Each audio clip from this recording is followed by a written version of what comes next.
Dalawang anghel na pinipinang trahedya. Isang amang nalulunod sa yaman, ngunit pulubi sa pagmamahal.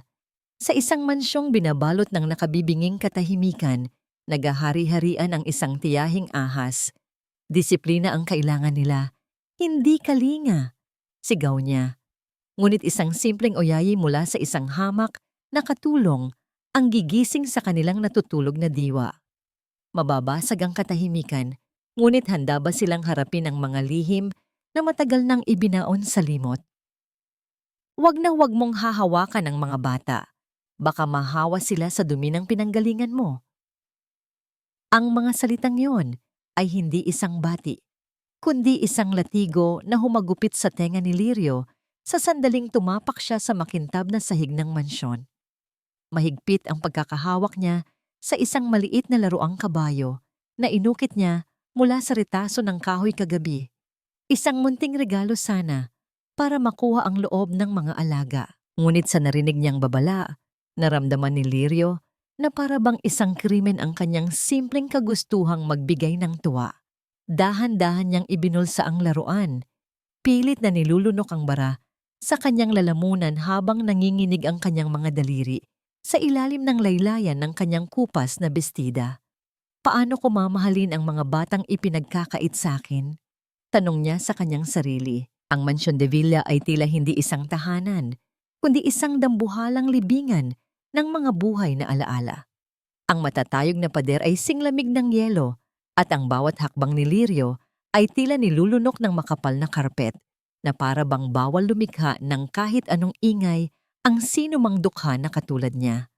Sinalubong siya ni Manang Fe, ang matandang mayordoma, na may mga matang puno ng awa at pag-iingat. Kinuha nito ang kanyang lumang maleta na tila nahihiyang hawakan yon sa gitna ng karangyaan ng bahay. Sumunod ka sa akin, Lirio, bulong ni Manang Fe na halos hindi marinig. At pakiusap, hinaan mo ang bawat kilos mo. Ang katahimikan dito ay batas. Ayaw ni Don Alejandro ng ingay. Ayaw ni Senyora Esmeralda ng kalat. Tumango lamang si Lirio. Yakap ang kanyang sarili laban sa lamig ng aircon na tila tumatagos hanggang buto. Dinala siya ni Manang Fe sa may hardin kung saan naroon ang dalawang nilalang na magiging sentro ng kanyang mundo. Doon niya nakita sina Mateo at Leo. Hindi sila naglalaro. Walang takbuhan, walang tawanan, walang gasgas, sa tuhod na tanda ng masayang pagkabata. Nakaupo ang 8 taong gulang na si Mateo sa isang silyang bakal, nakatitig sa kawalan, habang ang 6 taong gulang na si Leo ay nakaupo sa damuhan, inaayos ang mga dahon sa isang linyang tuwid na tuwid. Para silang mga porselanang manika na inilagay sa estante. Maganda, perpekto, ngunit walang buhay. Kumirot ang puso ni Lirio. Naalala niya ang sarili niyang anak na nawala. Ang tawa nito na pumupuno sa kanilang maliit na kubo noon. Ang katahimikan ng 2 batang ito ay mas masakit pa kaysa sa anumang sigaw. Akmang lalapit sana si Lirio nang marinig niya ang paglagutok ng takong sa marmol na sahig ng teres. Lumabas si Doña Esmeralda. Nakasuot ito ng sutlang blusa na mas mahal pa yata sa buhay ni Lirio. At ang kanyang mukha ay puno ng mata pobreng ganda na hindi marunong ngumiti. "So this is the new yaya?" Mataray na tanong ni Esmeralda habang pinapasadahan ng tingin si Lirio mula ulo hanggang paa na parang isang insekto na nakapasok sa kanyang palasyo. Alejandro really has low standards these days. Yumuko si Lirio, hindi makatingin ng diretso. "Magandang umaga po, senyora. Ako po si Lirio." "I don't care about your name." Putol agad ni Esmeralda. Lumapit ito sa kanya at amoy na amoy ni Lirio ang mamahaling pabango na humahalo sa amoy ng kanyang sariling pawis at pagod sa biyahe. "Listen carefully. You are here to clean up after them, not to be their mother. Don't speak to them unless necessary. Don't tell them your stupid provincial stories. And for heaven's sake, don't sing. This house is for classical music only." Bawat salita ay parang asido na tumutunaw sa dignidad ni Lirio. Gusto niyang sumagot, Gusto niyang sabihin na may puso siya at marunong mag-alaga. Pero ang utang na loob sa trabahong ito ang pumigil sa kanyang dila. Sa gitna ng pangungutya ni Esmeralda, bumukas ang sliding door at lumabas si Don Alejandro. Siya ay isang lalaking matangkad at makisig, ngunit ang kanyang mga balikat ay nakayuko na, tila pasan ng mundo. Ang kanyang mga mata ay walang ningning, parang isang balon na natuyo na. Nag-angat ng tingin si Lirio, umaasa ng kahit kaunting proteksyon mula sa amo. Umaasa na sasaway nito ang kapatid ng asawa. Alejandro! Bungad agad ni Esmeralda na nagbago ang tono at naging tila nag-aalalang biktima. Look at her! She looks unhygienic. Are you sure safe ang mga pamangkin ko sa kanya? Baka may dala siyang sakit. Tiningnan ni Don Alejandro si Lirio. Isang tingin na walang init, walang galit, walang kahit ano. Tiningnan lang siya nito bilang isang bagay na binayaran para punan ang isang kakulangan. Siguraduhin mo lang na gagawin niya ang trabaho niya, Esmeralda. Malamig na sagot ni Alejandro bago muling tumingin sa kanyang relo. Wala akong panahon para sa mga dramang ito. Aalis na ako. Pero Alejandro, Manang Fe, tawag ni Alejandro. Hindi na pinansin ang reklamo ni Esmeralda o ang nanginginig na si Lirio. Dalhin mo siya sa kwarto niya at siguraduhin mong malinis siya bago lumapit sa mga anak ko. Tumalikod ang Don at naglakad palayo. Iniiwan si Lirio na nakatayo doon habang unti-unting nadudurog. Mas masakit pala iyon kaysa sa mga insulto ni Esmeralda. Ang makitang ang ama ng mga batang ito ay sumuko na rin, na para kay Alejandro, ang mga anak niya ay problema na lang na kailangang solusyonan ng pera at si Lirio ay isa lamang kasangkapan na pwedeng itapon kapag hindi na kailangan. Naiwan si Lirio sa terrace kasama ang nakangising si Esmeralda. You heard him, bulong ni Esmeralda.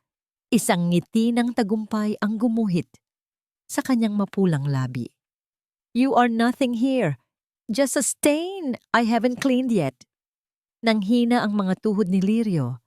Gusto niyang tumakbo palabas ng gate, bumalik sa probinsya kung saan kahit mahirap ay may dignidad siya. Pero napalingon siya muli sa hardin. Nakita niya si Leo. Ang batang lalaki ay lumingon sa kanya sandali. Sa mga mata nito, nakita ni Lirio ang isang pamilyar na lungkot. Ang parehong lungkot na naramdaman niya noong ilibing niya ang sariling anak. Isang munting paru-paro ang dumapo sa balikat ng bata. Hindi ito gumalaw, pero sinundan ito ng tingin ni Lirio. Sa sandaling iyon, nagpasya siya. Hindi siya aalis, hindi para sa sahod, hindi para kay Don Alejandro, kundi para sa mga batang ito na nakalimutan na ng mundo kung paano mahalin. Hinawakan niyang muli ang laruang kabayo sa kanyang bulsa, humugot ng malalim na hininga, at sinalubong ang tingin ni Esmeralda ng may tahimik na tapang. Hindi pa man sumisikat ng lubusan ng araw, gising na ang diwa ng Mansyon de Villa. Ngunit sa halip na amoy ng sinangag o mainit na tsokolate, ang sumalubong sa umaga, ang bumungad kay Lirio ay ang malamig na hangin ng aircon at ang nakapaskil na papel sa pinto ng refrigerator. Isa itong schedule na gawa ni Doña Esmeralda. Binasa ni Lirio ang nakasulat at napabuntong hininga na lamang siya. Mula alas 6 ng umaga hanggang alas 8 ng gabi, ang oras ni na Mateo at Leo ay nakalaan sa mga bagay na pangmatanda. Violin practice, German language lessons, advanced mathematics, etiquette training. Walang nakasulat na laro, walang nakasulat na pahinga. Para bang ang pagiging bata ay isang sakit na kailangang gamutin ng matinding disiplina. Parang mga sundalo ang trato sa kanila, hindi mga anak. Bulong ni Lirio sa kanyang isipan habang nagtitimpla ng kape na hindi naman para sa kanya. Nang sumapit ang oras ng merienda, dinala ni Lirio ang tray ng organic sandwiches na ipinagbili ni Manang Fe sa garden. Naroon ang dalawang bata, nakaupo sa ilalim ng malaking puno ng nara, suot ang kanilang mga plansadong damit na tila hindi pwedeng madumihan. Tahimik na inilatag ni Lirio ang pagkain sa mesa. Hindi niya pinilit ang mga ito na kumain. Alam niya, mula sa karanasan sa sarili niyang mga pamangkin sa probinsya, na ang batang may dinadalang bigat ay hindi mapipilit sa salita. Sa halip, umupo siya sa damuhan. Ilang metro ang layo sa kanila. Kumuha siya ng isang tuyong dahon at sinimulang itupi-tupi ito habang mahinang humuhuni. Isang lumang oyayi mula sa kanyang probinsya ang kusa na lamang lumabas sa kanyang mga labi. Ang himig ay mabagal, malungkot, pero punong-puno ng pag-aaruga. Ito ang kantang inaawit niya noon sa kanyang anak bago ito bawian ng buhay. Ang bawat nota ay tila isang haplos ng hangin na naglalayong pawiin ang takot. Sa unang pagkakataon, may nagbago sa hangin. Si Mateo, ang panganay, ay nanatiling nakatitig sa kawalan, tila isang rebulto na hindi natitinag. Ngunit si Leo, ang bunsong si Leo, ay dahan-dahang lumingon. Ang kanyang mga mata, na kanina'y walang buhay, ay tila naghahanap sa pinanggagalingan ng tunog. Nakita niya si Lirio, nakapikit, dinadama ang kanta. Isang manipis na koneksyon ang nabuo sa sandaling iyon, isang sinulid ng pag-asa. Ngunit biglang nabasag ang lahat. Stop that horrible noise. Ang matinis na boses ni Doña Esmeralda ay parang basag na salamin na humiwa sa mapayapang sandali. Mabilis na nagmulat ng mata si Lirio at napatayo. Nasa veranda ang Donya, nakapamaywang at nanlilisik ang mga mata. Ano sa tingin mo ang ginagawa mo? Sigaw ni Esmeralda habang pababa ng hagdan. Ang kanyang takong ay bumaon sa lupa. This is not a bukid. Huwag mong dalhin dito ang mga baduy mong kanta. Naririndi ang mga bata. Lumapit si Esmeralda kay Leo at marahas na inayos ang kwelyo ng damit nito kahit hindi naman ito nagusot. Napurudpot ang bata sa takot, bumalik sa kanyang shell at muling yumuko. Sorry po, senyora. Mahinang sagot ni Lirio. Nakayuko ang ulo. Gusto ko lang po sana silang, You are not paid to entertain them with your cheap antics. Putol ni Esmeralda. Ang muka ay halos dikit na kay Lirio. You are here to watch them, not corrupt them. Next time I hear you singing that garbage, you can pack your bags. Tumalikod si Esmeralda at nagmarcha pabalik sa loob. Iniwan si Lirio na nanginginig ang mga kamay. Sayang ang sandaling iyon kung saan lumingon si Leo. Kinahapunan, ipinatawag si Lirio sa opisina ni Don Alejandro. Ang silid ay amoy mamahaling tabako at lumang papel. Madilim ang paligid, tanging ang ilaw lamang ng lampshade ang nagbibigay liwanag sa mukha ng Don.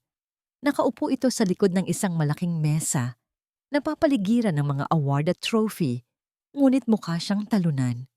Sinabi sa akin ni Esmeralda ang nangyari. Panimula ni Alejandro nang hindi man lang tumitingin kay Lirio. Ang boses niya ay pagod na pagod. Lirio, simple lang ang gusto ko. Ayoko ng gulo sa bahay na isit. Pero sir, lakas loob na sagot ni Lirio. Napansin ko po kasing tumugon si Leo sa kanta. Baka po kailangan nila ng... Alam ni Esmeralda ang ginagawa niya. Mabilis na sagot ni Alejandro. Pero may bahid ng pagdududa sa kanyang tono. Tila kinukumbinsi niya ang sarili, higit pa kay Lirio. Ang mga eksperto na ang nagsabi, kailangan nila ng istruktura, ang disiplina, hindi ng emosyon. Tinitigan siya ni Lirio. Gusto niyang sabihin na mali ang mga eksperto, na ang kailangan ng mga bata ay yakap, hindi math equation. Pero nakita niya ang panginginig ng kamay ni Alejandro habang hawak ang isang baso ng alak. Ito ay isang amang takot na takot magkamali muli. Kaya ipinapasa niya ang responsibilidad sa iba. Sa gitna ng katahimikan ng opisina, biglang may narinig silang tunog mula sa itaas. Tunog ng violin. Ngunit hindi ito musika. Ito ay garalgal. Paulit-ulit na screeching sound ng baguhan na tila pinipilit ang bawat nota. Walang puso, walang buhay. Para itong iyak ng isang hayop na nasasaktan. Napapikit si Alejandro. Tila nasasaktan sa narinig. Umalis ka na, Lirio. Gawin mo na lang ang trabaho mo. Lumabas si Lirio ng opisina na mabigat ang dibdib. Ang tunog ng violin ay patuloy na umaalingaw-ngaw sa pasilyo. Isang malungkot na himig na bumabalot sa buong mansyon. Ito ang tunog ng pagpilit. Ito ang tunog ng pagkawala. Kinagabihan, bago matulog, dumaan si Lirio sa kwarto ng mga bata upang silipin ang mga ito. Tulog na si Mateo, nakatalukbong ng kumot na parang nagtatago sa mundo. Pero ang kama ni Leo ay walang tao. Hinanap ni Lirio ang bata sa dilim. At doon, sa may bintana, nakita niya ang maliit na figura ni Leo. Nakaupo ito sa window seat, nakatingin sa malaking buwan sa labas. Hindi ito gumagalaw. Akala ni Lirio ay tulala lang ito gaya ng dati. Ngunit nang tamaan ng liwanag ng buwan ang mukha ng bata, napahawak si Lirio sa kanyang dibdib. May tumutulong luha sa pisngi ni Leo. Walang hikbi, walang tunog. Basta't tuloy-tuloy lang ang pagdaloy ng luha mula sa kanyang mga mata habang nakadikit ang kanyang palad sa malamig na salamin ng bintana. Tila may hinihintay siyang bumalik na hindi na kailanman darating.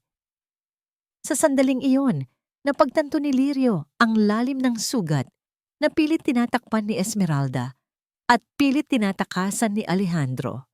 Ito ay hindi lamang simpleng pagluluksa. Ito ay isang tahimik na sigaw ng saklolo mula sa isang batang nakakulong sa isang gintong hawla. Dahan-dahang isinara ni Lirio ang pinto. Ang kanyang puso ay puno ng determinasyon. Hahayaan niyang pumatak ang mga luha ngayong gabi. Pero ipinapangako niya, hindi na mag-iisa si Leo sa susunod na pagtangis nito. Ang umaga sa Mansion de Villa ay tila isang sirang plaka. Malamig, formal at walang buhay. Ngunit para kay Lirio, ang bawat pagsikat ng araw ay isang pagkakataon upang magtanim ng kahit isang butil ng saya sa tuyot na puso ng mga bata. Sa oras ng kanilang library hour, sa halip na basahin ang makakapal at nakatatamad na libro tungkol sa kasaysayan ng Europa na iniutos ni Doña Esmeralda, nagsimulang magsalita si Lirio sa isang banayad na tono. Alam niyo ba, panimula niya, habang dahan-dahang itinitiklop ang isang makulay na papel, noong unang panahon, ang mundo ay isang malaking kawayan lamang. At sa loob nito, may dalawang nilalang na naghihintay na lumabas. Hindi gumalaw si Mateo mula sa kanyang pagkakaupo sa dambuhalang silya, ngunit napansin ni Lirio ang bahagyang pagtigil ng kamay ng bata sa paglilipat ng pahina ng kanyang libro. Si Leo naman, na kanina'y nakayuko, ay dahan-dahang nag-angat ng tingin. Ang kanyang mga mata ay puno ng kuryosidad, isang bagay na matagal nang ipinagkait sa kanya. Ikinwento ni Lirio ang alamat ni malakas at maganda. Hindi siya gumamit ng mahihirap na salita. Ginamit niya ang kanyang boses upang buhayin ang ihip ng hangin, ang huni ng mga ibon, at ang tunog ng pagkabiyak ng kawayan. Sa mga sandaling iyon, ang library na dati parang isang kulungan ay naging isang mahiwagang gubat. Nahuli ni Lirio ang sulyap ni Mateo. Ang bata ay nakikinig. Hindi ito nagsasalita. Ngunit ang mga balikat nito ay hindi na kasing tigas ng dati. May isang munting kislap ng buhay na nagsisimulang mag-alab sa kanyang mga mata. Ngunit ang munting apoy na yon ay muling binuhusan ng tubig ng katotohanan. Paglabas ni Lirio sa hardin upang ayusin ang isang maliit na sulok na sinimulan niyang tamnan ng mga buto ng kalachuchi at rosal, nanigas siya sa kanyang kinatatayuan. Ang mga munting punla na maingat niyang inalagaan sa loob ng isang linggo ay bunot na lahat. Ang lupa ay nagkalat sa semento at ang mga paso ay basag-basag. Sa gitna ng kaguluhan, nakatayo si Doña Esmeralda, may hawak na gunting sa hardin at may mapanuyang ngiti sa mga labi. "I told you, Lirio," sabi ni Esmeralda habang pinapagpagan ang kanyang mamahaling guwantes. "Ayoko ng mga kung ano-anong tanim dito. It looks cheap. It looks like a squatter area. My sister, the late Senyora, only wanted imported lilies. Hindi itong mga basurang paborito mo. Pero Senyora, Panginginig ng boses ni Lirio. Ang mga bata po. Natutuwa silang makita ang mga yon na tumutubo. Nakakatulong po yon sa kanila. Humakbang palapit si Esmeralda, ang kanyang mga mata ay tila dalawang matalim na patalim. Huwag mong gamitin ang mga bata bilang dahilan ng katamaran mo. You're confusing them. Tinuturuan mo silang maging mahirap, maging emosyonal, at iyan ang ikamamatay ng kanilang kinabukasan. Iniwan ni Esmeralda si Lirio na nakaluhod sa gitna ng mga basag na paso. Habang pinupulot ni Lirio ang mga nadurog na halaman, naramdaman niya ang init ng mga luha sa kanyang pisngi.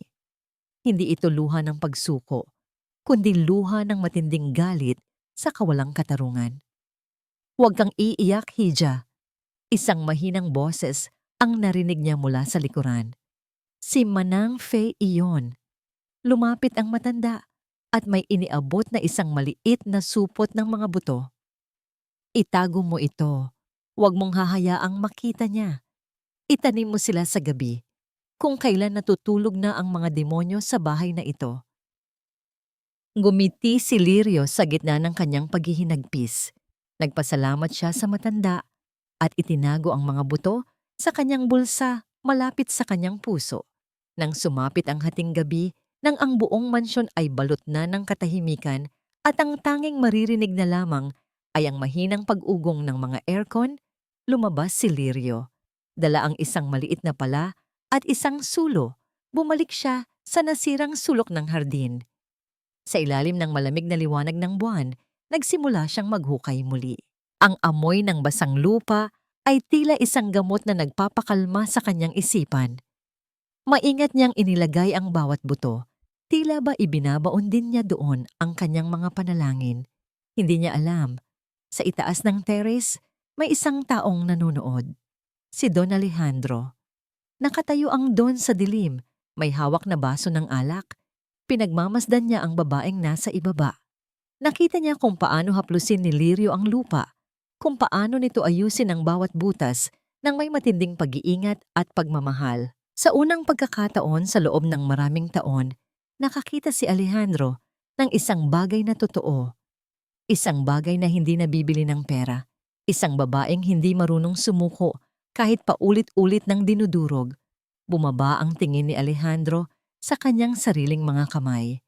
Malinis ang mga ito, walang dumi, walang putik, pero pakiramdam niya ay mas marumi ang kanyang budhi dahil sa pananahimik sa kalupitan ni Esmeralda. Naramdaman ni Lirio na parang may nakatingin sa kanya. Nag-angat siya ng tingin at nanigas ang kanyang buong katawan nang makita niya ang anino ni Don Alejandro sa itaas. Inasahan ni Lirio na sisigawan siya nito. Napalalayasin siya dahil sa pagsuway sa utos ni Esmeralda. Inasahan niyang ito na ang huling gabi niya sa mansyon. Ngunit hindi kumilos si Alejandro. Hindi ito nagsalita. Sa halip, dahan-dahang itinaas ng Don ang kanyang baso. Tila isang tahimik na pagpupugay sa babaeng nagtatanim ng pag-asa sa gitna ng kadiliman bago ito tuluyang tumalikod at pumasok sa loob. Naiwang tulala si Lirio. Ang kanyang puso ay tumitibok ng mabilis, hindi dahil sa takot, kundi dahil sa isang kakaibang pakiramdam na hindi niya maipaliwanag. Sa gabing iyon, ang mga buto ay hindi lamang ibinaon sa lupa. Ibinaon din ang isang bagong uri ng ugnayan na magpapabago sa kapalaran ng lahat ng nakatira sa Mansyon de Villa. Ngunit sa kabilang panig ng bahay, sa loob ng kanyang madilim na silid, nakasilip din si Esmeralda. Nakita niya ang lahat. Ang bawat hakbang ni Doña Esmeralda sa madilim na pasilyo ay tila paggapang ng isang anino na naghahanap ng mabibiktima. Ang kanyang mga mata, na kanina'y nanonood mula sa bintana, ay naglalaboy na ngayon sa puot. Hindi niya mapapayagan na ang isang hamak na katulong ay maging paksa ng atensyon ni Alejandro. Hindi niya hahayaang may tumubong kahit anong pag-asa sa bahay na nais niyang manatiling baog at kontrolado. Ang sikat ng araw kinabukasan ay tila may dalang kakaibang init para kay Lirio. Sa kabila ng puyat, masigla siyang gumising. Ang tahimik na pagpupugay ni Don Alejandro kagabi ay nagsilbing lakas upang harapin ang panibagong araw ng pakikipagsapalaran. Habang naghahanda ng almusal sa kusina, pumasok si Doña Esmeralda. Ngunit sa pagkakataong ito, wala ang karaniwang talas ng kanyang boses. May suot siyang ngiti. Isang ngiti na mas nakakatakot kaysa sa kanyang mga sigaw. "Good morning, Lirio." Bati nito habang dahan-dahang hinahaplos ang gilid ng meko. "I saw you in the garden last night. You're very dedicated, aren't you?" Napatigil si Lirio sa paghihiwa ng prutas. "Pasensya na po, senyora. Gusto ko lang po talagang ayusin ang sulok na yon para sa mga bata." No, it's fine."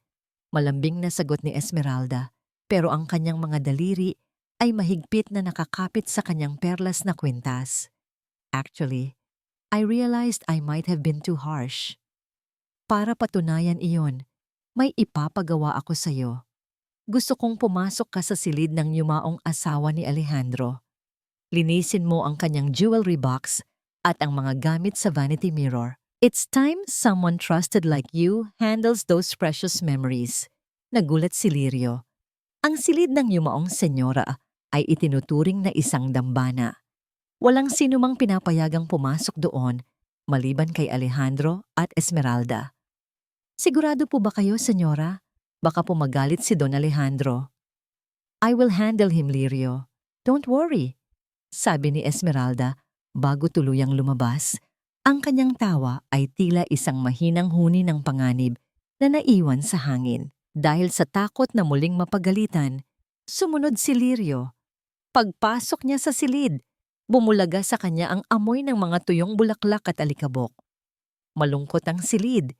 Tila nakakulong doon ang lahat ng luhang hindi na ibuhos ng pumanaw na ina. Maingat na nilinis ni Lirio ang bawat sulok. Hinaplos niya ang mga litrato, nararamdaman ang sakit ng pamilyang naiwan. Samantala, sa hardin, isang milagro ang nangyari. Habang nagdidilig si Lirio ng kanyang mga itinagong punla bago ang tanghalian, lumapit si Leo. Ang bata ay hindi lang basta nanood. Dahan-dahang inilahad ni Leo ang kanyang maliit na kamay at hinawakan ang dulo ng daliri ni Lirio.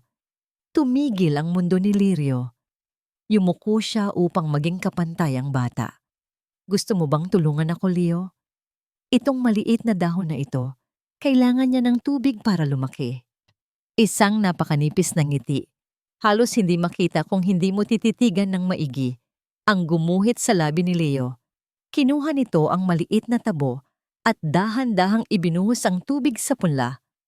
Walang salita. Pero ang bawat patak ng tubig ay tila isang awit ng pagkakaisa. Ngunit ang kapayapaang ito ay pansamantala lamang. "Lirio, bakit nandoon ka sa kwarto ng kapatid ko?" Ang sigaw ni Don Alejandro ay yumanig sa buong mansyon. Mabilis na tumakbo si Lirio papasok. Bitbit ang kaba na tila sasabog sa kanyang dibdib. Sa sala, nakatayo si Alejandro. Hawak ang isang bakanting kahon ng alahas. Sa tabi niya, nakatakip ang kamay ni Doña Esmeralda sa kanyang bibig. Tila ba hindi makapaniwala sa nakikita. Ngunit ang kanyang mga mata ay kumikinang sa lihim na katuwaan. "Alejandro, please! Baka nagkakamali lang tayo," sabi ni Esmeralda sa isang boses na puno ng mapagkunwaring pag-aalala. "Sabi ko lang naman sa kanya," ay punasan ng alikabok sa vanity. "Hindi ko alam na pati ang vault ay bubuksan niya." "Hindi po, sir. Makinig po kayo." Halos magmakaawa si Lirio. Ang kanyang mga kamay ay nanginginig at malamig pa sa yelo. "Sinabi po sa akin ni Senyora Esmeralda na linisin ang mga alahas. Siya po ang nag-utos sa akin." Lumingon si Alejandro kay Esmeralda.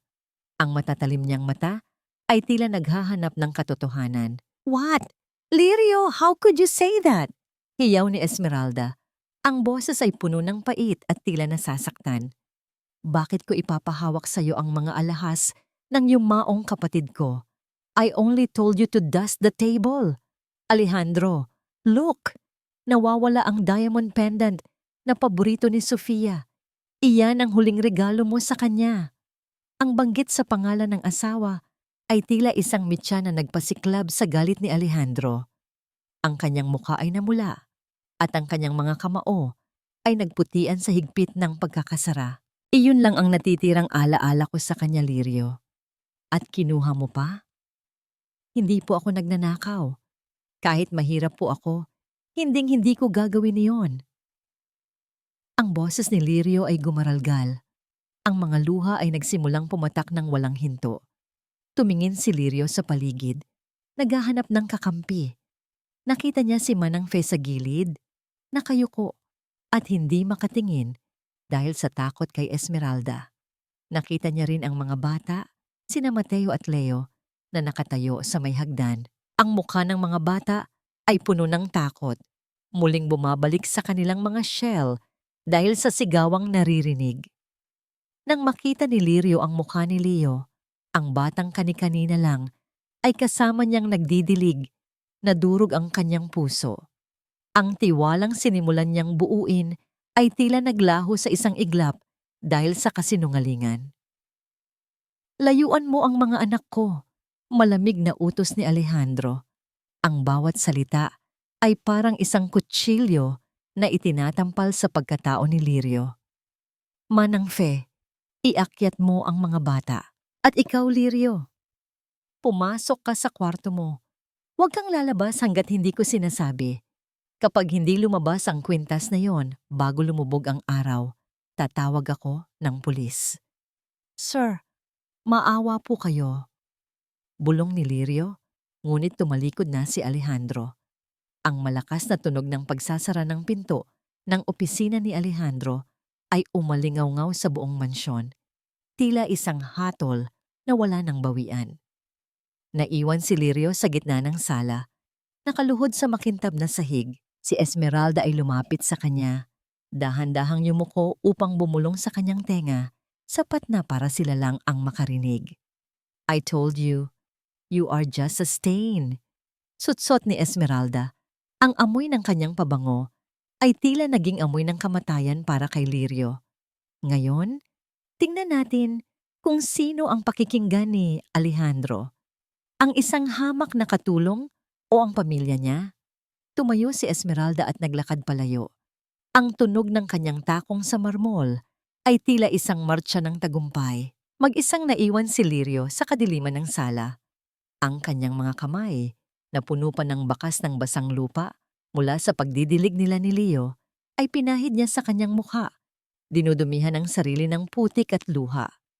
Ngunit sa kabila ng takot at hiya, may isang bagay na hindi nawala kay Lirio. Ang kanyang paninindigan. Hindi siya pinalaki ng kanyang mga magulang upang maging magnanakaw at hindi niya hahayaang sirain ng isang malupit na babae ang tanging bagay na meron siya, ang kanyang dangal. Habang naglalakad siya patungo sa kanyang maliit na silid, napansin niya ang isang bagay sa ilalim ng sofa na malapit sa kinatatayuan ni Esmeralda kanina. Isang munting kislap, isang bagay na hindi dapat nandoon. Ang dumi-dumi ng tingin nila sa akin, pero ang bigat ng budhi nila ay hindi nila kayang harapin. Ang bulong na yon ni Lirio ay natabunan ng malamig na hangin ng gabi. Dahan-dahan siyang lumuhod sa marmol na sahig, ramdam ang pagod sa kanyang mga tuhod at iniabot ang kamay sa ilalim ng sofa. Ang kanyang mga daliri, magaspang dahil sa pagtatrabaho sa hardin, ay sumayad sa isang malamig at matigas na bagay.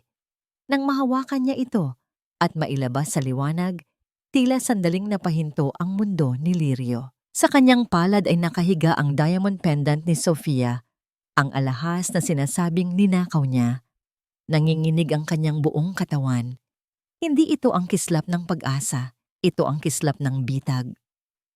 Kung lalabas siya ngayon at ibibigay ito kay Alejandro, sasabihin ni Esmeralda na itinago niya ito at natakot lang kaya isinuko. Kung itatago naman niya, lalo lamang siyang magmumulang magnanakaw kapag hinalughog ang kanyang gamit.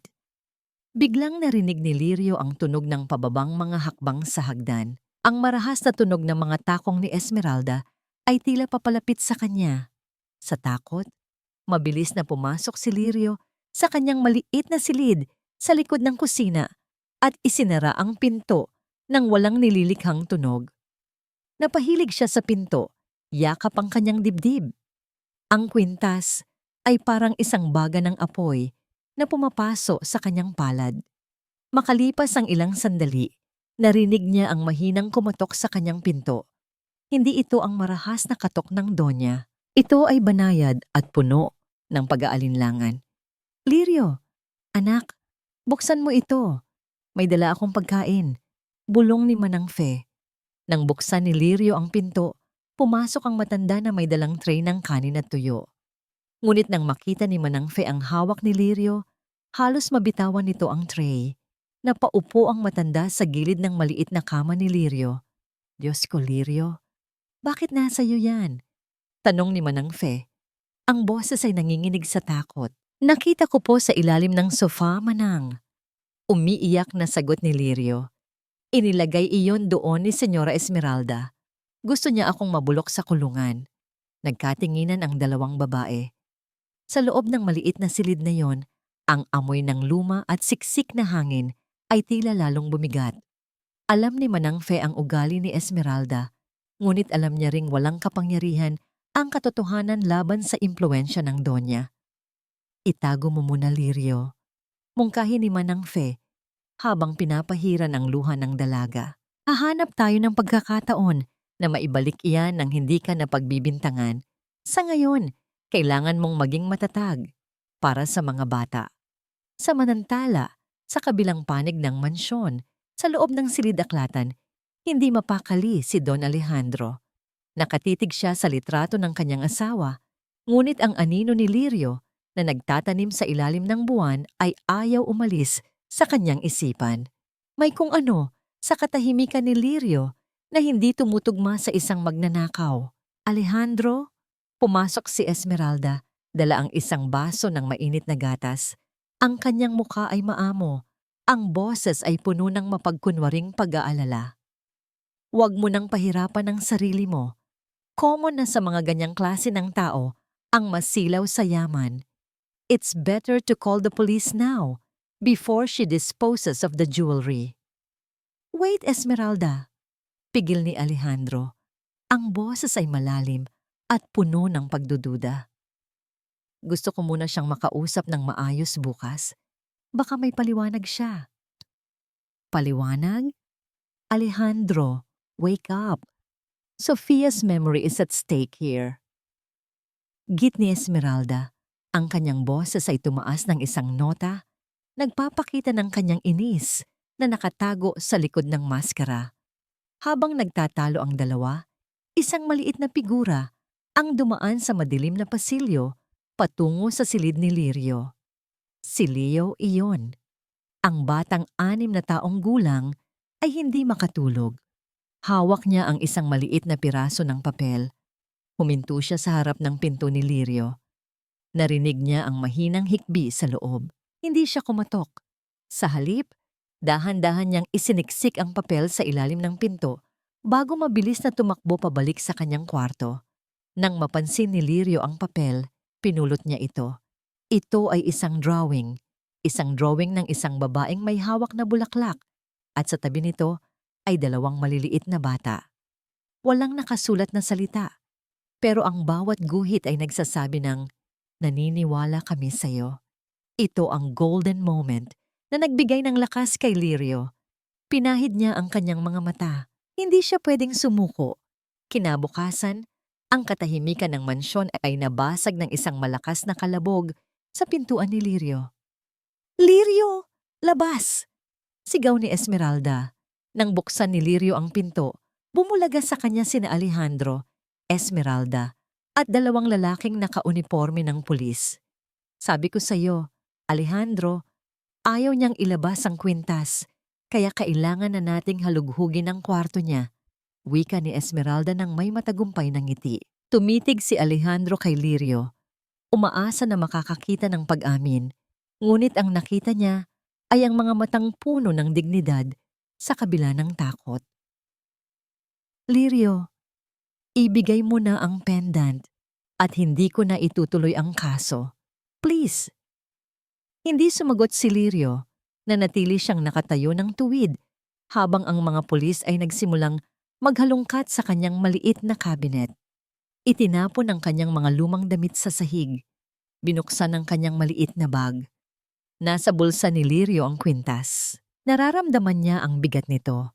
Kung kakapkapan siya, tapos na ang lahat. "Wala dito, ma'am," sabi ng isang pulis matapos suriin ang higaan. "Imposible," singal ni Esmeralda. Ang kanyang mukha ay bahagyang nawalan ng kontrol. "Check her. Baka itinatago niya sa katawan niya." Lalapit na sana ang pulis kay Lirio nang biglang humarang ang isang maliit na figura sa pintuan. Si Mateo, ang panganay na anak ni Alejandro, ay nakatayo doon. Ang kanyang mga kamao ay nakakuyom at sa unang pagkakataon, sa loob ng 1 taon, ang kanyang mga labi ay gumalaw upang lumikha ng tunog. "Stop it!" Ang boses ni Mateo ay paos, mahina, at parang galing sa ilalim ng lupa. Ngunit sapat na iyon upang patigilin ang lahat sa loob ng silid. Maging si Alejandro ay tila naging rebulto sa pagkagulat. "Mateo?" Bulong ni Alejandro, ang kanyang boses ay nanginginig sa matinding emosyon. "Anak, nagsalita ka." Tumingin si Mateo sa kanyang ama. Pagkatapos ay kay Esmeralda na ngayon ay namumutla na. Itinaas ni Mateo ang kanyang kamay at itinuro ang bulsa ng apron ni Esmeralda na nakasabit sa gilid. Ngunit bago pa man siya makapagsalita muli, mabilis na sumingit si Esmeralda. "He's just confused. Alejandro, don't listen to him. Baka tinatakot siya ng babaeng yan." Ngunit huli na. Ang lahat ng mata ay nakatuon na kay Mateo. At sa gitna ng tensyon, si Lirio ay humakbang pasulong.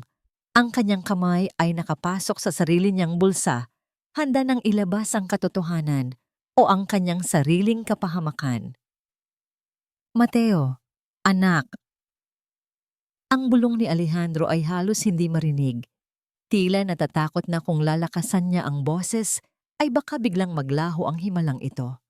Ngunit ang himala ay may kasamang lason. Si Doña Esmeralda, na kanina'y parang isang reyna ng katarungan, ay biglang naging tila isang hayop na nasasabugan ng liwanag. Ang kanyang mga mata ay nanlilisik habang nakatingin sa kanyang pamangkin. "Alejandro, huwag kang magpadala sa emosyon. Stress lang ang bata. Hindi niya alam ang sinasabi niya." Mabilis na sabi ni Esmeralda. Ang kanyang boses ay nanginginig sa pagitan ng paglalambing at pagbabanta. Lumapit siya kay Mateo at hinawakan ang balikat nito ng mahigpit. Masyadong mahigpit para sa isang mapagmahal na tiyahin. "Mateo baby, go back to your room. Si tita na ang bahala rito." "Ayoko." Muling sumigaw si Mateo. At sa pagkakataong ito ay mas malinaw na. Kumalas siya sa hawak ni Esmeralda at tumakbo patungo kay Lirio. Niyakap ang baywang nito ng mahigpit. "Si tita. Nakita ko siya sa baba kagabi. May inilagay siya sa ilalim ng upuan." Ang katahimikan sa silid ay naging bingi. Ang mga pulis ay nagkatinginan. Hindi alam kung paano kikilos sa gitna ng isang dramang pampamilya. Si Alejandro naman ay tila unti-unting nagigising mula sa isang mahabang panaginip. Tumingin siya kay Esmeralda, pagkatapos ay sa umiiyak na si Lirio. Dahan-dahan, kinuha ni Lirio ang kanyang kamay mula sa bulsa. Sa kanyang palad, ang diamond pendant ay kuminang sa ilalim ng bumbilya, hibilya ng silid. Ang bawat kislap nito ay tila sumisigaw ng katotohanan. "Ito po ang hinahanap niyo, sir," sabi ni Lirio sa gitna ng kanyang paghikbi. "Nakita ko po ito sa ilalim ng sofa, gaya ng sinabi ni Mateo. Hindi ko po ito ninakaw. Iniligtas ko lang po ang sarili ko dahil alam kong walang maniniwala sa akin kapag sinabi kong inilagay iyon doon ni Senyora Esmeralda." "Sinungaling!" hiyaw ni Esmeralda. Ang kanyang mukha ay namula sa galit. Ang lahat ng pagiging sopistikada ay biglang naglaho. "Alejandro, naniniwala ka ba sa katulong na ito? At sa batang may trauma? She manipulated him. Ginamit niya ang anak mo para pagtakpan ang pagnanakaw niya." "Esmeralda, Tumigil ka. Ang boses ni Alejandro ay mababa, ngunit puno ng panganib. Ang tunog nito ay tila isang babala bago ang malakas na bagyo. No, Alejandro, I am doing this for Sofia, para sa alaala ng kapatid ko. Patuloy ni Esmeralda, pilit na ibinabalik ang usapan sa yumaong asawa upang makuha ang simpatiya ni Alejandro. Ang babaeng ito ay isang panganib sa bahay na ito. Look at her. Galing siya sa putik, sa hirap. Gagawin niya ang lahat para sa pera. Sa gitna ng sigawan, isang munting kamay ang humawak sa kabilang kamay ni Lirio. Si Leo. Ang bunsong anak na nananatiling tahimik ay tumabi rin sa kanila. Ang dalawang bata ay nakahanay ngayon, tila mga maliliit na sundalo na pumoprotekta sa kanilang tanging kanlungan. Nang makita ni Alejandro ang kanyang dalawang anak na nakatayo sa tabi ng katulong, ang dalawang batang matagal niyang hindi naabot sa loob ng 1 taon.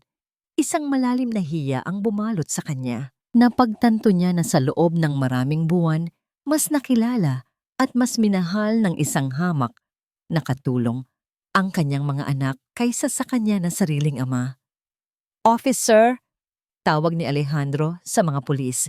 Hindi inaalis ang tingin kay Esmeralda. Pasensya na sa abala. Mukhang nagkaroon lang ng malaking pagkakamali sa loob ng pamilya. Maari na kayong umalis. Pero sir, ang pendant, ibibigay ko ang statement ko sa station bukas. Sa ngayon, kailangan kong ayusin ang bahay ko. Putol ni Alejandro. Ang kanyang tono ay hindi tumatanggap ng pagtanggi. Nang makaalis ang mga pulis, ang tensyon sa silid ay lalong bumigat. Si Esmeralda ay tila handa ng sumabog, habang si Lirio naman ay unti-unting nanghihina. Ang kanyang mga tuhod ay tila gawa sa papel. Alejandro, you cannot be serious, bulong ni Esmeralda. Ang boses ay puno ng puot. Palalampasin mo lang ito? Pagkatapos niya tayong ipahiya? Esmeralda, lumabas ka muna. Utos ni Alejandro. Umuwi ka muna sa kondo mo. Gusto ko munang mapag-isa kasama ang mga anak ko. At ang katulong ko. Ang salitang katulong ko ay tila isang pag-angkin ni Alejandro ng proteksyon kay Lirio. Isinusuka mo ako? Pagkatapos ng lahat ng ginawa ko para sa'yo? Para sa mga batang ito? Ang boses ni Esmeralda ay naging isang matinis na tawa ng kawalan ng pag-asa. Fine. But mark my words, Alejandro.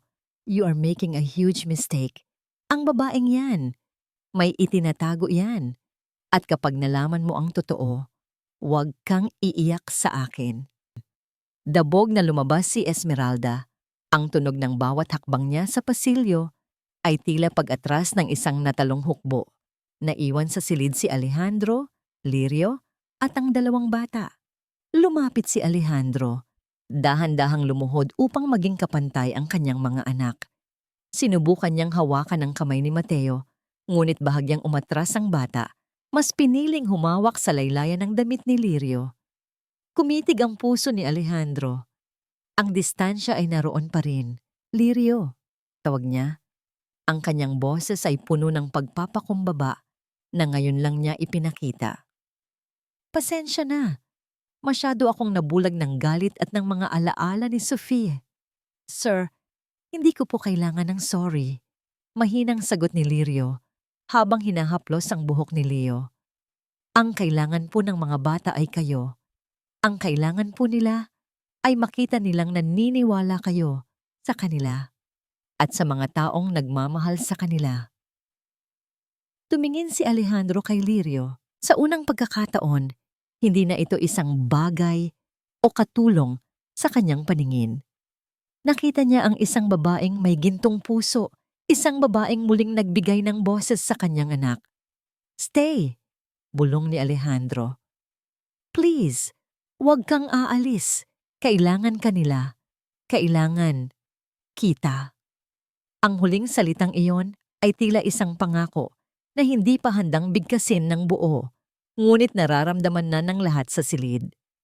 Ngunit sa labas ng mansyon, sa loob ng kanyang kotse, may tinawagan si Esmeralda. Ang kanyang mukha ay tila isang maskara ng kasamaan sa ilalim ng madilim na gabi. I need you to find everything about a woman named Lirio from the province. Utos niya sa kabilang linya. May kinuha siyang posisyon na hindi sa kanya at sisiguraduhin kong hindi lang trabaho ang mawawala sa kanya, kundi ang lahat-lahat. Hindi sapat ang patawad para sa isang taong ninakawan mo ng boses. Ang kaisipang ito ang bumabagabag kay Lirio habang pinapanood niya ang mag-aama sa hapagkainan kinabukasan. Sa unang pagkakataon, hindi si Doña Esmeralda ang namumuno sa usapan. Wala ang matatalim na salita at ang mapanghusgang tingin. Sa halip, ang tanging maririnig ay ang mahinang kalantog ng mga kubyerto sa pinggan at ang paminsan-minsang pag-abot ni Alejandro ng pagkain kay Leo. Gusto mo ba ng dagdag na prutas, Leo? Tanong ni Alejandro. Ang kanyang boses ay tila isang bagong gising na instrumento. Puno ng pag-aalangan, ngunit may pagsisikap na maging malambing. Tumango si Leo, isang maliit na kilos na nagdulot ng isang mabilis na ngiti sa labi ng ama. Si Mateo naman ay tahimik na kumakain, ngunit ang kanyang mga mata ay madalas na sumusulyap kay Lirio na nakatayo sa di kalayuan. Ang bata ay tila nagbabantay, tila natatakot na sa isang iglap ay baka biglang maglaho ang babaeng nagligtas sa kanila. Lirio, tawag ni Alejandro, dahilan upang mapalingon ang dalaga. Maupo ka rito, sumabay ka na sa amin. Naku sir, huwag na po. Mabilis na tanggi ni Lirio habang pinipisil ang kanyang apron. Tapos na po ako sa kusina, kasama si Manang Faye. Lirio, please. Ulit ni Alejandro. At sa pagkakataong ito, ay may kasama itong titig na hindi matanggihan. Sabi ko sa iyo kagabi, hindi ka lang basta katulong dito. Bahagi ka na ng dahilan kung bakit kami muling nag-uusap.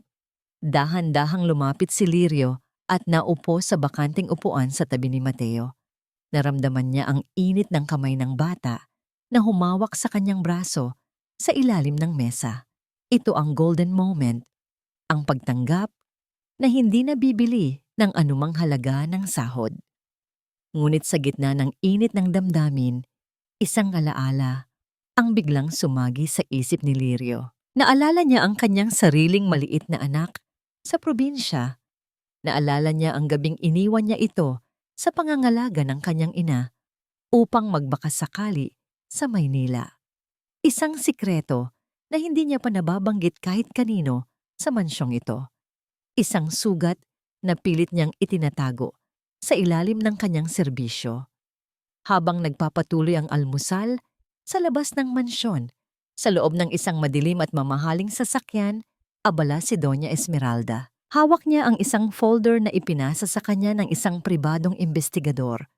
Ang kanyang mga kuko na kulay pulang-pula ay dahan-dahang hinahaplos ang mga dokumentong nasa loob. So Lirio, may itinatago ka rin palang baho.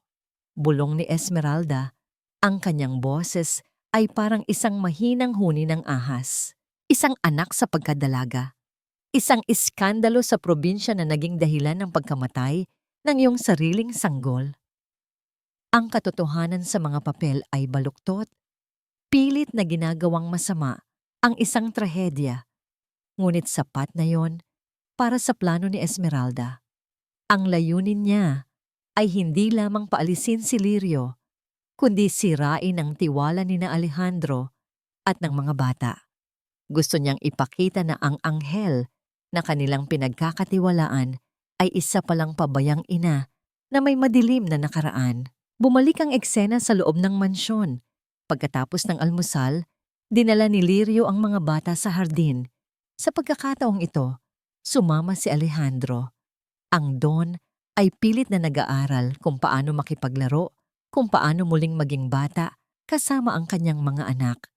Ang tunog ng dahan-dahang pagtawa ni Leo habang hinahabol ang isang bola ay tila isang himig na nagpapaluha kay Alejandro. Lirio, salamat, sabi ni Alejandro habang nakatayo sila sa ilalim ng puno ng nara. Ang hangin ay humihihip ng banayad, nagdadala ng amoy ng mga bulaklak na itinanim ni Lirio. Hindi ko akalain na makikita ko silang ganito muli. Akala ko, wala na akong pag-asa. May pag-asa po lagi, sir, sagot ni Lirio. Ang kanyang mga mata ay nakatitig sa mga bata. Kailangan lang po nating matutong makinig sa kanilang katahimikan. Doon po matatagpuan ang mga sagot. Tinitigan ni Alejandro ang profile ni Lirio. Ang sikat ng araw ay tumatama sa mukha nito, nagbibigay ng isang liwanag na tila galing sa langit. Sa sandaling iyon, naramdaman ni Alejandro ang isang bagay na matagal na niyang ibinaon kasama ng kanyang asawa. Ang kumpas ng puso na muling tumitibok para sa buhay. Lalapit na sana siya, handang sabihin ang mga salitang matagal nang nakabinbin. Nang biglang bumukas ang dambuhalang gate ng mansyon, pumasok ang sasakyan ni Esmeralda. Ang tunog ng pagpreno ng gulong sa graba ay tila isang babala ng paparating na unos. Bumaba ang Donya, suot ang kanyang pinakaeleganting damit, ngunit ang kanyang mukha ay may bakas ng isang mananalong handang pumatay. Alejandro, mabuti at nandito kayong lahat, sigaw ni Esmeralda habang mabilis na naglalakad patungo sa kanila. May kailangan kayong malaman tungkol sa babaeng ito na pinapapasok niyo sa buhay ng mga bata. Nanigas si Lirio. Ang kanyang puso ay nagsimulang tumibok ng mabilis, tila isang ibon na gustong kumawala sa kanyang dibdib. Nakita niya ang folder sa kamay ni Esmeralda. Ang takot na matagal na niyang itinatago ay biglang naging totoo. Esmeralda, ano na naman ito? Tanong ni Alejandro. Ang boses ay puno ng inis at pagod. Sabi ko sa'yo, umuwi ka muna. Oh, aalis ako, Alejandro. Pero hindi bago ko maipakita sa'yo kung sino talaga ang kinuha mong yaya, sabi ni Esmeralda nang may matagumpay na ngiti. Inihagis niya ang mga papel sa harap ni Alejandro. Ang bawat pahina ay nagkalat sa damuhan, sa tapat ng mga paa ni na Mateo at Leo. Basahin mo, Alejandro. Basahin mo kung paano pinabayaan ng babaeng ito ang sarili niyang anak sa probinsya hanggang sa mamatay ito. Sigaw ni Esmeralda. Ang boses ay umaaling-awngaw sa buong hardin. Gusto mo bang ang mga anak mo ang susunod na maging biktima ng kanyang kapabayaan? Ang mundo ni Lirio ay biglang nagdilim. Ang bawat salita ni Esmeralda ay parang isang punyal na tumatarak sa kanyang puso. Tumingin siya kay Alejandro at sa mga mata ng Don, nakita niya ang isang pamilyar na pagdududa na unti-unting bumabalik. Ngunit ang mas masakit ay nang lumingon siya sa mga bata. Si Mateo at Leo ay nakatingin sa kanya. Ang kanilang mga mata ay puno ng kalituhan at takot. Ang tiwalang matagal niyang binuo ay tila unti-unti nang nadudurog sa harap ng isang kasinungalingang hinaluan ng katotohanan. Lirio, totoo ba ito? Ang tanong ni Alejandro ay tila isang hatol ng kamatayan. Hindi makapagsalita si Lirio. Ang kanyang lalamunan ay tuyong-tuyo. Ang tanging nagawa niya ay yumuko habang ang mga luha ay nagsimulang pumatak sa basang lupa ng hardin. Ang lupang kani-kanina lang ay simbolo ng kanilang paghilom. Ngunit ngayon ay saksi sa kanyang muling pagkadurog. Papatayin mo rin ba ang mga anak ko gaya ng ginawa mo sa sarili mong anak sa probinsya? Ang tanong na yun mula kay Doña Esmeralda ay tila isang kidlat na tumama sa gitna ng dibdib ni Lirio. Ang mundo niya ay biglang naging isang malabong anino. Ang hangin sa kanyang paligid ay tila naging siksik at mahirap langhapin. Nanginginig ang mga kamay ni Lirio habang dahan-dahan niyang pinupulot ang mga papel na nagkalat sa damuhan. Ang mga dokumentong iyon, mga medical records, mga lumang balita sa lokal na pahayagan, ay mga bahagi ng kanyang buhay na pilit niyang itinago. Hindi dahil sa kahihiyan, kundi dahil sa sobrang sakit na dulot nito. Tumingin siya kay Don Alejandro. Nakita niya ang pag-aalinlangan sa mga mata nito. Ang tiwalang kani-kanina lang ay tila isang matibay na pader ay unti-unti nang nagkakaroon ng malalalim na lamat. Lirio! Sumagot ka. Ang boses ni Alejandro ay parang isang malamig na hampas ng hangin. Totoo ba ang nakasulat dito? May anak ka na namatay dahil sa kapabayaan mo? Huminga ng malalim si Lirio. Ang kanyang lalamunan ay parang puno ng bubog. Bawat salita ay nagdudulot ng hapdi. Sir, may anak po ako. At totoo po, nawala na siya. Isang mapait na tawa ang kumawala sa mga labi ni Esmeralda. Si Alejandro? Inamin na niya. She's a monster hiding in a plain dress. Gagamitin niya ang awa niyo para makapanakit muli. Hindi po ganoon ang nangyari. Sa wakas ay sumabog ang damdamin ni Lirio. Ang kanyang boses, na dati banayad, ay puno ngayon ng isang klasing pait na tanging isang inang nawalan ng anak ang makakaramdam. Wala po kayong alam sa hirap na dinanas ko. Wala po kayong alam kung paano ko ipinaglaban ang buhay ng anak ko. Napaupo si Lirio sa damuhan, yakap ang mga papel sa kanyang dibdib. Sa harap ng karangyaan ng mansyon, muli niyang naramdaman ang lamig ng kanilang maliit na kubo noon. Naalala niya ang gabing iyon, ang baha na abot kiyas, ang pagtakbo niya sa gitna ng bagyo habang karga ang kanyang may sakit na anak, at ang pagtanggi ng ospital dahil wala siyang pambayad ng deposito. Namatay po ang anak ko dahil sa kahirapan, hindi dahil sa kapabayaan. Sigaw ni Lirio, ang kanyang mga luha ay mabilis na dumadaloy, humahalo sa putik sa kanyang pisngi. Ibinigay ko ang lahat, pati ang huling sentimo ko, mailigtas lang siya. Pero hindi sapat ang pagmamahal kapag wala kang pera sa mundong ito. Natahimik ang lahat. Maging si Esmeralda ay panandali ang napatigil, hindi inaasahan ang ganitong klaseng pagsabog mula sa isang babaeng akala niya ay madali niyang mayayurakan. Tumingin si Lirio kay Alejandro. Ang kanyang mga mata ay puno ng pagsusumamo. Sir, kaya ko po mahal ang mga anak niyo.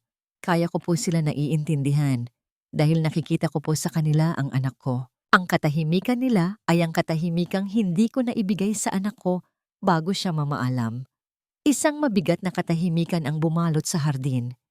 Ang bawat salita ni Lirio ay tila isang daluyong na tumatama sa konsensya ni Alejandro. Nakita ng Don ang sarili niyang mga pagkakamali sa kwento ni Lirio, ang kanyang pagsandal sa pera upang ayusin ang lahat. Habang ang babaeng ito ay walang-wala, ngunit ibinigay ang lahat. Ngunit bago pa man makapagsalita si Alejandro, lumapit si Mateo. Ang bata ay hindi natakot sa dumi sa mukha ni Lirio. Dahan-dahan itong lumuhod at niyakap ang leeg ng kanyang yaya. Huwag ka nang umiyak, Mama Lirio. Bulong ni Mateo. Ito ang golden moment na nagpatahimik sa lahat ng ingay ng galit. Ang tawag na Mama Lirio ay tila isang banal na tunog na nagpabagsak sa lahat ng kasinungalingan ni Esmeralda. Sumunod din si Leo, humawak sa kamay ni Lirio, at pilit na pinapahiran ang mga luha nito gamit ang kanyang maliit na palad. Get away from her! Sigaw ni Esmeralda, akmang lalapit upang hilahin ang mga bata. Alejandro, gawin mo ang nararapat. Paalisin mo na ang babaeng yan bago niya tuluyang lasunin ang utak ng mga bata. Esmeralda, tumigil ka na. Ang boses ni Alejandro ay hindi na lamang malamig. Ito ay puno na ng matinding paninindigan. Sapat na ang narinig ko. What? Alejandro? Are you blind? She's a liar. Ang nakikita ko, Esmeralda, ay isang inang nagmahal ng higit pa sa kaya nating intindihin, sabi ni Alejandro habang naglalakad patungo kay Lirio. Inilahad niya ang kanyang kamay upang tulungang tumayo ang dalaga. At ang nakikita ko rin ay ang kalupitan mo. Hindi ko nahahayaang gamitin mo ang alaala ni Sofia para manakit ng ibang tao. Isinusuka mo ako para sa isang katulong. Ang boses ni Esmeralda ay naging isang matinis na tawa ng kawalan ng pag-asa. Fine, magpakalunod kayo sa dumi ng babaeng yan. But don't you ever call me when everything falls apart. Marahas na tumalikod si Esmeralda. Ang kanyang mga takong ay bumaon sa basang lupa habang mabilis siyang naglalakad patungo sa kanyang sasakyan. Ang tunog ng pagharurot ng makina ay tila ang huling pag-ungol ng isang natalong halimaw. Naiwan silang apat sa hardin. Dahan-dahang tinulungan ni Alejandro si Lirio na tumayo. Sa unang pagkakataon, hinawakan niya ang balikat ni Lirio nang may tunay na pag-aalaga. Lirio, pasensya na sa lahat ng sakit na idinulot ng pamilyang ito sa'yo, bulong ni Alejandro. Sir, okay lang po ako, mahinang sagot ni Lirio habang inaayos ang kanyang sarili. Basta huwag niyo lang pong hayaang muling mawalan ng boses ang mga bata. Tumango si Alejandro. Ngunit sa likod ng kanyang mga mata, may isang bagong uri ng determinasyon. Alam niya na hindi pa tapos ang laban. Alam niya na si Esmeralda ay hindi basta-basta susuko. At tama siya. Habang papalayo ang sasakyan ni Esmeralda, isang tawag ang kanyang sinagot. Hello? Gawin niyo na ang plano. Utos ni Esmeralda sa kabilang linya. Kung hindi ko makukuha ang mansyon at ang yaman ng mga De Villa, sisiguraduhin kong wala silang babalikan, kundi abo. Isang misteryosong nangiti ang gumuhit sa labi ni Esmeralda habang tinitingnan niya ang mansyon mula sa kanyang side mirror. Isang huling pagsabog ang inihahanda niya. Isang pagsabog na hindi lamang sisira sa reputasyon ni Lirio, kundi sa mismong pundasyon ng Mansyon de Villa. Ang gabi ay tila isang payapang dagat, ngunit sa ilalim nito ay may nagbabadyang unos. Sa loob ng Mansyon de Villa, ang amoy ng mga bulaklak sa hardin ay dahan-dahang napalitan ng isang masangsang at nakakahilong amoy, amoy ng petrolyo. Nagising si Lirio mula sa isang mabigat na panaginip. Ang kanyang dibdib ay tila dinadaganan ng isang hindi nakikitang kamay. Bumangon siya, ang kanyang mga paa ay humipo sa malamig na sahig at doon niya naramdaman ang init na hindi dapat naroon. Sa ilalim ng kanyang pinto, may gumagapang na manipis na usok, isang itim na anino na tila naghahanap ng buhay na sasakalin. Diyos ko, bulong ni Lirio, ang kanyang boses ay nanginginig sa takot. Mabilis niyang binuksan ang pinto at sinalubong siya ng isang pader ng init. Ang pasilyo, na dati puno ng mga alaala, ay nilalamon na ngayon ng mga dila ng apoy. Ang pulang liwanag ay sumasayaw sa mga pader, tila mga demonyong nagdiriwang. Wala siyang inisip, kundi ang dalawang batang anghel sa itaas. Mateo, Leo, hiyaw ni Lirio. Ang kanyang boses ay bumasag sa nakakabinging ingay ng naglalagablab na kahoy. Tumakbo siya sa gitna ng usok, hindi inaalintana ang hapdi sa kanyang mga mata at ang hirap ng paghinga. Sa bawat hakbang, naramdaman niya ang init ng sahig na tila nanggagaling sa kailaliman ng lupa. Narating niya ang silid ni Don Alejandro na noon ay kalalabas lang, gulat na gulat at tila hindi pa lubos na nagigising sa katotohanan. Alejandro, ang mga bata, the kids are in danger, sigaw ni Lirio habang tinuturo ang itaas na palapag. Nanlaki ang mga mata ni Alejandro. Ang kanyang mukha na dati puno ng awtoridad ay napalitan ng matinding takot. Mateo! Leo! Mabilis siyang tumakbo patungo sa hagdan, ngunit isang malakas na tunog ng pagbagsak ng kisame ang humarang sa kanyang daan. Ang apoy ay tila isang pader na hindi kayang tawirin ng kahit anong tapang. Sir, sa kabilang hagdan, sa dulo ng pasilyo. Sigaw ni Lirio, kahit na alam niyang ang daang iyon ay mas mapanganib.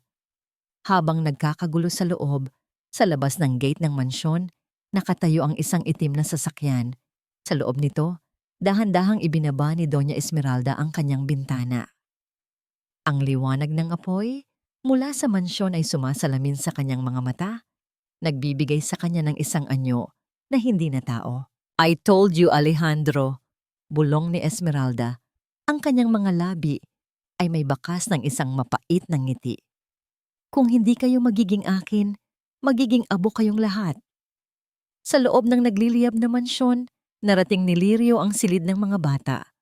Ang pinto ay nakakandado mula sa loob dahil sa takot ng mga bata. Narinig niya ang mahihinang hikbi ni na Mateo at Leo. Ang katahimikang pilit niyang binasag ay napalitan ngayon ng iyak ng saklolo. Mateo, Leo, buksan niyo ang pinto. Si Mama Lirio ito. Sigaw niya habang pilit na binabalikat ang matigas na kahoy ng pinto. Nang sa wakas ay bumukas ang pinto, nakita niya ang dalawang bata na nakatago sa ilalim ng kama.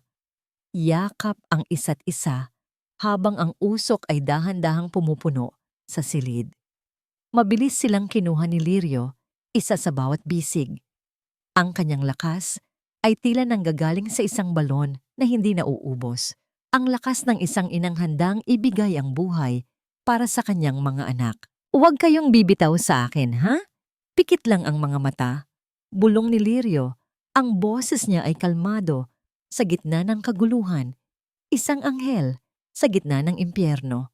Pababa na sana sila nang muling bumagsak ang bahagi ng pasilyo. Ang tanging daan na lamang ay ang bintana sa dulo ng kwarto. Tumingin si Lirio sa ibaba. Masyadong mataas. Ngunit sa silong, nakita niya si Alejandro na pilit na inaayos ang isang lumang kutsyon at sumisigaw ng kanyang pangalan. Lirio! Ihulog mo sila! Saluhin ko sila! Hiyaw ni Alejandro. Ang kanyang boses ay paos sa usok at takot.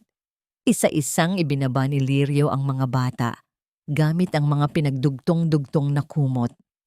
Una si Leo. Naligtas na nasalo ni Alejandro. Sunod si Mateo, na kahit nanginginig ay nagpakita ng tapang para sa kanyang yaya.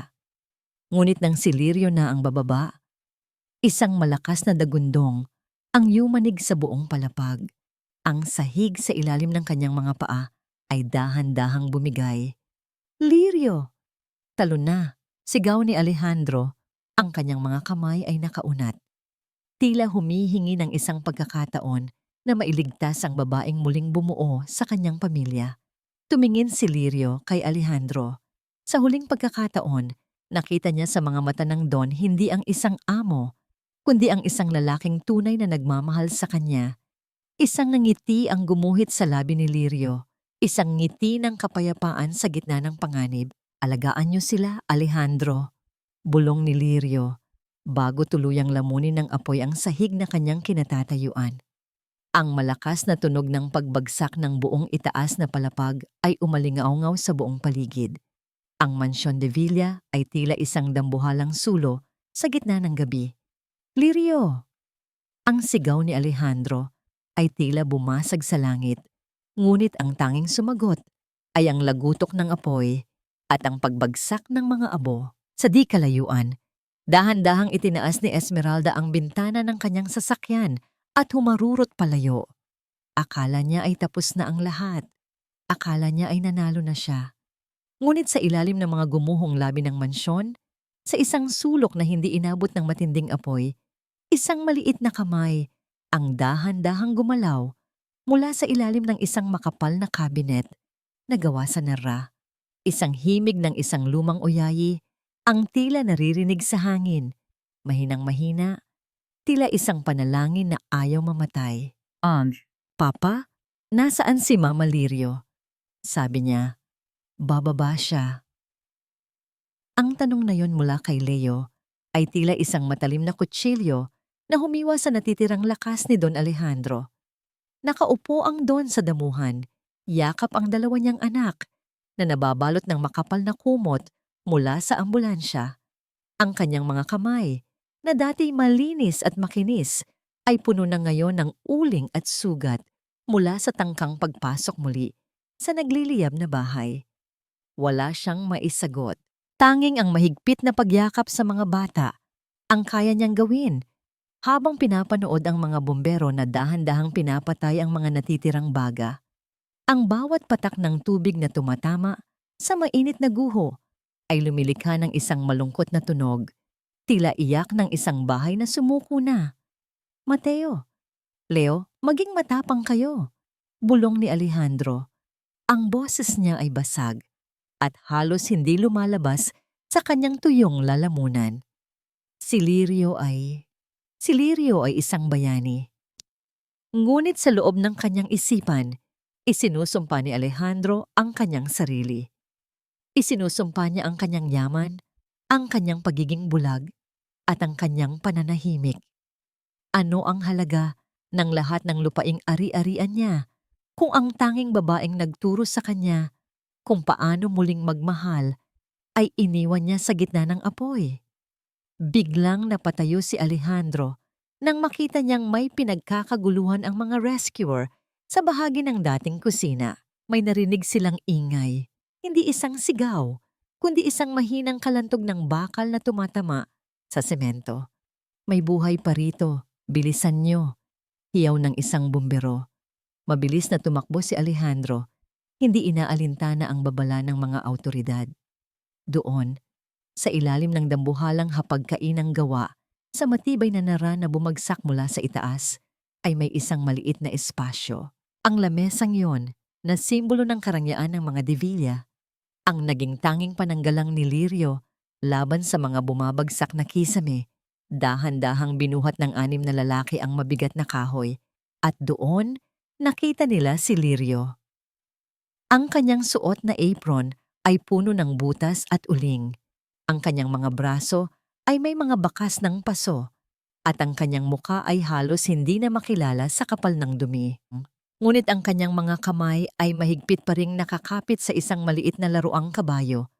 Ang laruang balak niyang ibigay sa mga bata noong unang araw niya sa mansyon. Lirio! Ang sigaw ni Alejandro ay puno ng pait at pasasalamat. Dahan-dahang nagmulat ng mata si Lirio. Ang kanyang paningin ay malabo at ang bawat hininga ay nagdudulot ng hapdi sa kanyang baga. Ngunit nang makita niya ang mukha ni Alejandro, isang manipis na ngiti ang gumuhit sa kanyang mga labi. Ang mga bata. Ang mahinang bulong ni Lirio ay sapat na upang paiyakin ang lahat ng nakikinig. Ligtas sila, Lirio. Ligtas sila dahil sa'yo.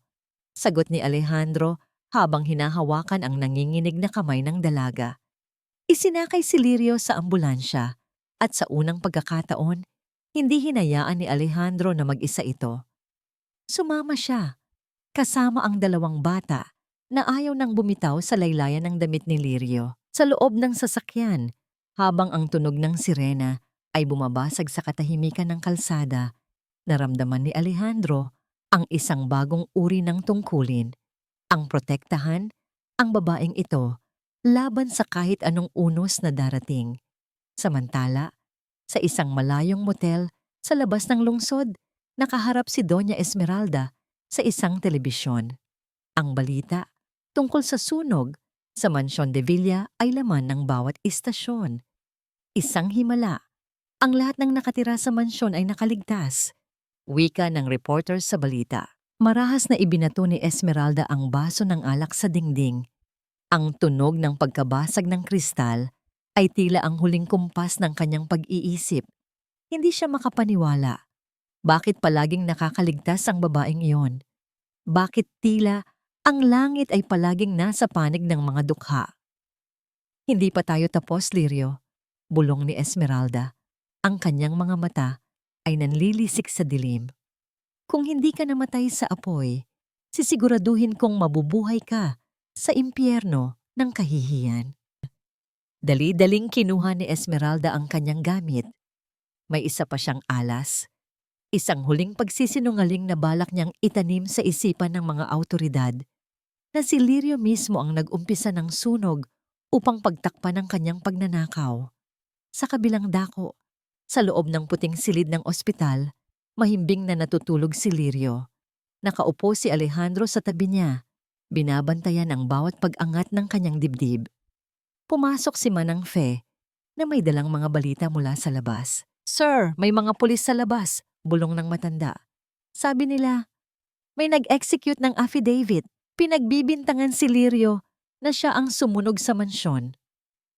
Nanigas si Alejandro. Tumingin siya sa payapang mukha ni Lirio, pagkatapos ay sa pintuan ng silid. Alam niya kung sino ang may gawa nito. Alam niya na ang huling laban ay hindi na sa gitna ng apoy, kundi sa gitna ng katarungan. Manang Fe, bantayan mo ang mga bata. Utos ni Alejandro habang tumatayo ng may matinding awtoridad. Ako ang haharap sa kanila. At sisiguraduhin kong sa pagkakataong ito, ang ahas na yon ay wala nang mapagtataguan. Ngunit bago pa man makalabas si Alejandro, dahan-dahang gumalaw ang kamay ni Lirio. Nagising siya at narinig ang lahat. Ang kanyang mga mata ay puno ng takot. Ngunit sa gitna niyon ay may isang kislap ng paninindigan. "Sir," tawag ni Lirio. Ang boses ay mahina, ngunit matatag. "Huwag po kayong makikipag-away para sa akin. Ipakita na lang po natin ang katotohanan. May nakita ako kagabi bago magsimula ang apoy." Ang lahat sa silid ay natahimik. Isang malaking revelasyon ang nakabitin sa hangin. Isang sikretong kayang magpabagsak kay Esmeralda ng tuluyan. "Ano ang nakita mo, Lirio? Sabihin mo sa akin, hindi ka na nag-iisa." Ang boses ni Don Alejandro ay malumanay, puno ng pag-asa. Nakaupo siya sa tabi ng kama ni Lirio. Ang kanyang kamay ay nakahawak sa dalaga na tila binibigyan ito ng lakas. Si Manang Fe naman ay nakatayo sa isang sulok, nagpipigil ng luha, umaasang sa wakas ay makakamit na ang hustisya. Huminga ng malalim si Lirio, iniinda ang kirot sa kanyang baga mula sa usok. Ang kanyang mga mata ay nakatingin sa kisame, tila inaalala ang bawat detalye ng gabing iyon. "Noong gabing iyon, sir, nagising po ako dahil sa amoy." Panimula ni Lirio, ang kanyang boses ay paos ngunit malinaw. "Amoy po ng gasolina. Paglabas ko po ng kwarto, nakita ko po siya. Nakita ko po si Senyora Esmeralda." Nanlaki ang mga mata ni Alejandro. Kumirot ang kanyang puso. Alam niya na. Ang hinala niya ay nagkaroon ng kumpirmasyon. "Anong ginagawa niya?" tanong ni Alejandro. Ang kanyang boses ay tila isang kulog na nagbabanta. "May dala po siyang bote ng gasolina, sir." Patuloy ni Lirio. Ang kanyang mga mata ay nanlilisik sa alaala. "At isang posporo. Nakita ko po siyang sinisindihan ng pasilyo. Narinig ko po siyang bumubulong. Nasisiguraduhin niyang walang matitira sa mansyon." Niyakap ni Alejandro si Lirio. Ang sakit ng pagtataksil mula sa sarili niyang pamilya ay mas masakit pa kaysa sa sunog na kumonsumo sa kanyang tahanan. Ngunit sa sandaling iyon, hindi siya nag-iisa. Kasama niya si Lirio, ang babaeng dumanas ng lahat, ngunit nanatiling matatag para sa kanya at sa kanyang mga anak. "Manang Fe, tawagan mo ang pulis," utos ni Alejandro. Ang kanyang boses ay puno na ngayon ng determinasyon. "Sabihin mo na may bagong ebidensya ang biktima. Sabihin mo na may nakita si Lirio."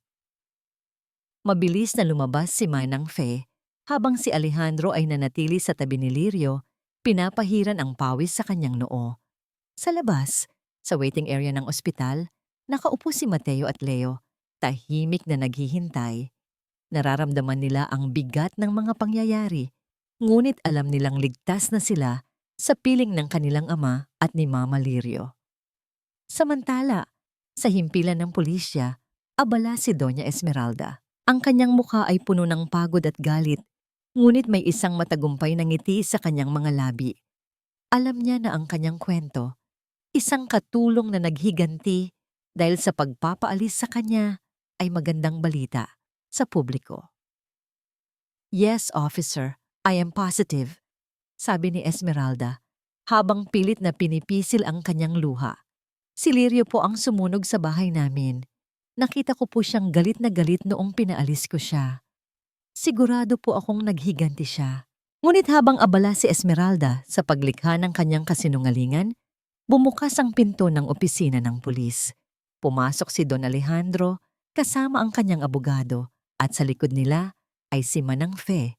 Ang mukha ni Alejandro ay kalmado, ngunit ang kanyang mga mata ay nagliliyab sa galit. Esmeralda. Malamig na tawag ni Alejandro. Nagulat si Esmeralda. Hindi niya inaasahan ang presensya ni Alejandro. Alejandro, what are you doing here? Hindi ba dapat nasa ospital ka kasama ang mga bata? Nandito ako para ibigay ang tunay na testimonya, Esmeralda, sagot ni Alejandro.